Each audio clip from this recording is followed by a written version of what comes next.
कहानी है सास और बहू। रोहित के विवाह को पूरे 2 साल हो गए पर शीतल हैदराबाद नहीं जा सकी। रोहित उसका इकलौता बेटा है। उसकी पत्नी सिया कितनी ही बार निमंत्रण दे चुकी है पर कहाँ जा पाई है वह। कभी घर की व्यस्तता तो कभी रोमिल की प्राइवेट कंपनी का टूर। एक बार प्रोग्राम बनाया भी तो उन दोनों के विदेश ट्रिप के कारण रद्द करना पड़ा। टिकट भी कैंसिल करना पड़ा।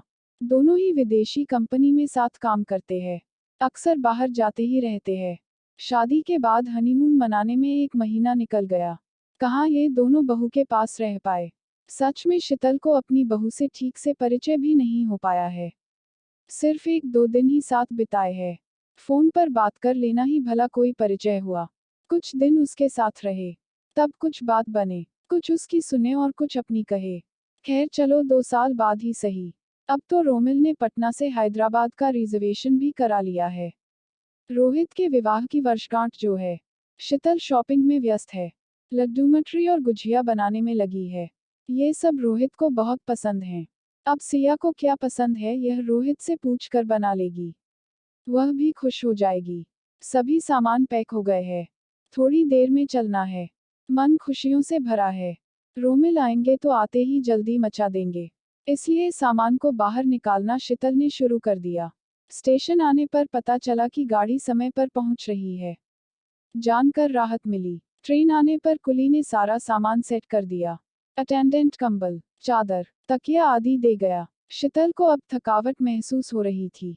लेकिन रात के करीब 12 बजे तक लोगों का उतरना चढ़ना लगा रहा। टीटी भी टिकट चेक करके चला गया। रोमिल को तो लेते ही नींद आ गई। शीतल सोने की कोशिश करने लगी। गाड़ी तेज रफ्तार से चलने लगी थी। सभी यात्री सो चुके थे। ट्रेन में खामोशी छाई थी। शीतल की आंखें नींद से बोझिल हो रही थीं पर मन में अतीत चलचित्र की भांति घूमने लगा। जब उसकी नई नई शादी हुई थी तब रोमिल का छोटा सा परिवार था। रोमिल के माता पिता और एक छोटी बहन। रोमिल को माँ और बहन से काफी लगाव था। सुहागरात को ही शीतल को रोमिल ने यह बता दिया था। शीतल माँ मेरी आदर्श है। माँ के कारण ही हम इस मुकाम पर पहुँचे। बहन मुझे जान से प्यारी है। इस बात का विशेष ख्याल रखना कि हम लोगों के किसी व्यवहार के कारण से माँ के दिल को चोट न पहुँचे। आप चिंता न करें, मैं इस बात का हमेशा ख्याल रखूंगी। आपको शिकायत का मौका नहीं दूंगी। वह कह तो रही थी पर अंदर से जल भून रही थी। जो आदमी अपनी माँ बहन का इतना ख्याल रख रहा है वह एक पति भी बन पाएगा। उसे इस बात की चिंता हो गई और वह तनावग्रस्त रहने लगी। शादी के बाद छुट्टी समाप्त होने पर वे गया से पटना आ गए। यहीं रोमिल नौकरी करते थे। बड़े अरमान से उसने अपनी छोटी सी गृहस्थी सजाई।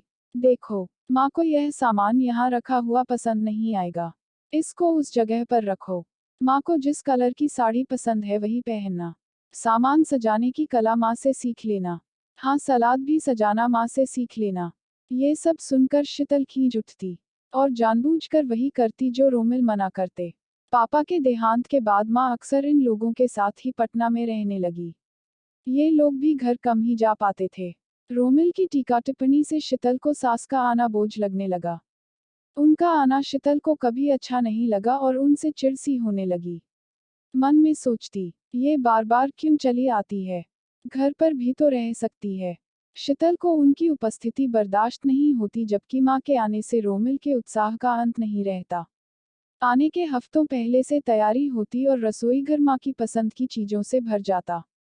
शीतल सोचती, उसका भी क्या दोष था। माँ के जैसा खाना बनाना, उनके जैसा तरीका सीखना, ये बातें सुन सुन कर वह कुढ़ जाती। उसे लगता जैसे वह कोई गंवार है, जैसे उसका कोई अस्तित्व ही नहीं है। माँ के प्रति उसने विद्रोह पाल लिया। इसके विपरीत माँ जब आती तो अपने साथ इन लोगों के लिए ढेरों खाने पीने का सामान बनाकर लाती।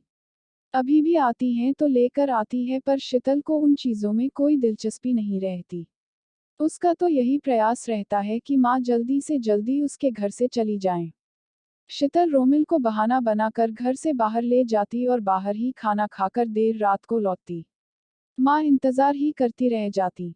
शीतल को माँ को प्रतीक्षा करते देखकर खुशी होती। फिर भी माँ न कोई शिकायत करती और न उलाहना देती। ना जाने कितनी सहनशील है।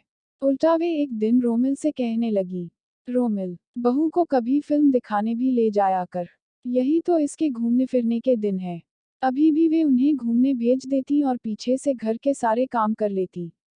एक भी काम शीतल के लिए नहीं छोड़ती। फिर भी उसे खुशी नहीं होती। शीतल को ये सब नाटक लगता। वे जल्दी ही चली भी जाती। जब तक भी रहती शांति रहती। समय बीतता गया। शादी के तीसरे साल रोहित का जन्म हुआ। घर में उल्लास छाया हुआ था।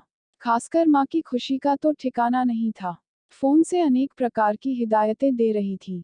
शीतल अपना ध्यान रखना, चेकअप कराती रहना, डॉक्टर जैसा कहे उसी तरह रहना।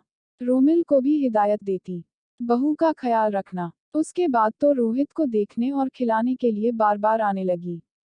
अब शीतल को शक होने लगा कि माँ पति तो छीन ही चुकी है, अब बेटे को भी अपने वश में करना चाहती है।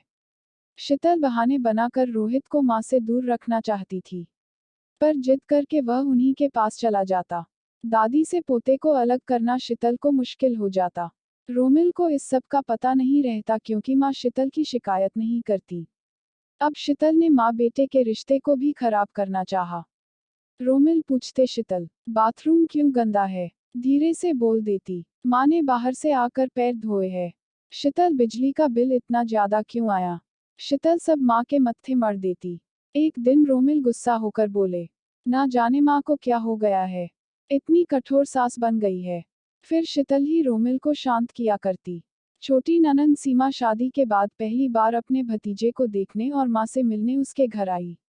वह शीतल का माँ के साथ बर्ताव देखकर माँ को समझा रही थी। भाभी का इतना खराब व्यवहार क्यों सह रही हो? विरोध में कुछ बोलती क्यों नहीं हो? भैया को बताती क्यों नहीं हो? तभी तो वे जानेंगे। वे तो तुम्ही को दोषी मानते हैं। बेटी रोमिल से क्या कहूँ? शीतल घर की बहू है। मेरे कारण दोनों में कटुता आए, यह मैं नहीं चाहती। दोनों को साथ जीवन बिताना है। हाँ, रोमिल के व्यवहार से क्षोभ होता है कि मेरा बेटा मुझे दोषी मानता है। मुझे सफाई देने का मौका भी तो दे कि ऐसे ही कटघरे में खड़ा कर देगा। उनकी बातें सुनकर शीतल की अंतरात्मा धिक्कारने लगी। वह आत्ममंथन करने लगी और अपने को एक संस्कारहीन समझकर उसे सीमा से आंख मिलाने में भी ग्लानि होने लगी। उसके बाद से माँ पटना नहीं आई। ट्रेन अब हैदराबाद पहुंचने वाली थी कि शीतल वर्तमान में लौट आई। शीतल को अब डर समा गया कि अगर सिया भी ऐसा व्यवहार करेगी तो अपनी माँ जितना धैर्य क्या उसमें है। यदि रोहित ने भी सिया को बताया होगा कि वह माँ को बहुत चाहता है, तो क्या सिया भी शीतल के साथ वैसा ही व्यवहार करेगी जैसा वह करती थी? ऐसे अनेक प्रश्न उसके मन में उठ रहे थे। पुरानी बातें सोच सोच कर घबरा रही थी। हैदराबाद स्टेशन पर शीतल ने देखा सिया और रोहित लेने आए हुए थे। सिया शीतल का ही दिया हुआ सूट पहनकर आई थी। शीतल को अपनी सासू माँ की याद आ गई। उन्होंने एक साड़ी अपनी पसंद की ला कर दी थी जो शीतल बहाने बनाकर नहीं पहनती थी। सिया और रोहित दोनों हफ्ते भर की छुट्टी ले चुके थे। मुझे पूरा समय आपके साथ बिताना है, कहकर सिया शीतल के गले से लिपट गई। आपसे बहुत कुछ सीखना है। रोहित के पसंद का खाना बनाना और घर सजाना भी सीखना है। रोहित आपकी बहुत प्रशंसा करते हैं। रोहित अपने माता पिता को लेकर अपने घर की ओर चल दिए। रोमिल और रोहित दोनों मुस्करा रहे थे। पापा चलिए अब आप लोग फ्रेश हो जाए। सिया ने आप लोगों की पसंद का नाश्ता सुबह जल्दी ही बना कर रख लिया था। मेज विभिन्न प्रकार के नाश्ते से सजी हुई थी। सभी चीजें शीतल और रोमिल की पसंद की थी। बहू का प्यार देखकर दोनों का मन गदगद हो गया। शीतल को माँ के साथ किए दुर्व्यवहार पर अपने ऊपर घृणा हो रही थी। कैसे ओछे और गिरे हुए संस्कार की है जो स्नेहमयी जैसी सास को इतना सताया। जाकर पहले उनसे क्षमा मांगेगी तभी उसे शांति मिलेगी। खैर, एक हफ्ता घूमने फिरने ही में गुजर गया। शीतल के मन का भय समाप्त हो गया। सिया अपने माता पिता से अच्छे संस्कार लेकर आई है। उसका अपना व्यक्तित्व है। खुले विचारों की आधुनिक लड़की है। सास को दोस्त के नजरिए से देखती है, प्रतिद्वंद्वी नहीं समझती है। काश शीतल भी ऐसी सोच की होती तो माँ बेटे के संबंध में खटास तो पैदा न होती। अपने प्रति सिया की श्रद्धा और उसका विश्वास देखकर शीतल की आंखें भर आई। उसका सिर शर्म से झुक गया। ऐसी ही अच्छी कहानी देखने के लिए इस कार्ड पर क्लिक कीजिए। अगर आपको कहानी पसंद आए तो लाइक और शेयर कीजिए और चैनल को सब्सक्राइब करना मत भूलिए।